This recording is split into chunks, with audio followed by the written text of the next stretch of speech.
Hello everyone, আসসালামু আলাইকুম। কেমন আছেন সবাই? আশা করি ভালো আছেন, আমিও ভালো আছি। তো আজকে রাফানের জন্য খিচুড়ি রান্না করব, ওর জন্য প্লাস আমার জন্যও, আমিও খাবো। তো এই তো চলেন, রেডি করছি সব কিছু। আমার কড়াই দেখে কেউ আবার ভাববেন না যে কড়াইয়ে ময়লা জমে এমন হয়েছে, আসলে এমন না।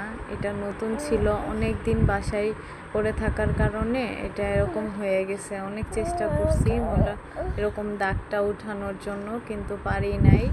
তো এই তো নতুন সংসার, আমি অনেক কিছু এখনও কিনি নাই, তো কিনবো সামনে। অনেক কিছুই কিনতে হবে, গুছাইতে হবে সব কিছু।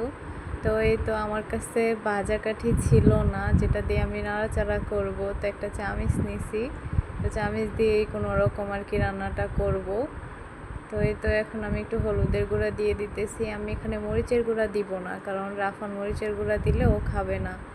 মরিচের গুঁড়ার ঝালও সহ্য করতে পারে না। কাঁচামরিচ নাই, থাকলে দুই একটা দিয়ে দিতাম। তো এই তো আমি চালগুলো একটু ভেজে নিব ভালো করে, ভাজাভাজি করে। তারপরে এটাতে একটু লবণ দিয়ে দিব, সামান্য লবণ দিব। আমি রাফান অত একটা বেশি লবণ পছন্দ করে না, লবণ কম দিলেই ও ভালো করে খায়। তো এই তো আর একটু ভাজবো, তারপরে আলু পানি দিয়ে তারপরে আলু দিয়ে দিব।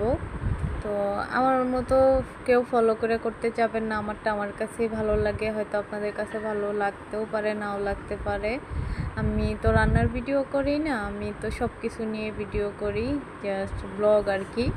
তো এই তো আমি কোনো রকম আমার মতো করে রান্না করতেছি। আলু দেওয়ার পরে আর একটু পানি বেশি করে দিয়ে দিব, একেবারে সিদ্ধ হইলে তারপরে নামায় নিব। এই তো আমার রান্না প্রায় কমপ্লিট হয়ে গেছে, আর একটু হবে, তারপরে একবারে নামায় নিব। তো এই তো আমার ভিডিওটা ভালো লাগলে অবশ্যই সবাই দেখবেন, লাইক কমেন্ট শেয়ার করবেন এবং আমার পেজটাকে ফলো দিয়ে যাবেন। আমি আপনাদের কমেন্ট ধরে আপনাদের পেজে ফলো দিয়ে আসব।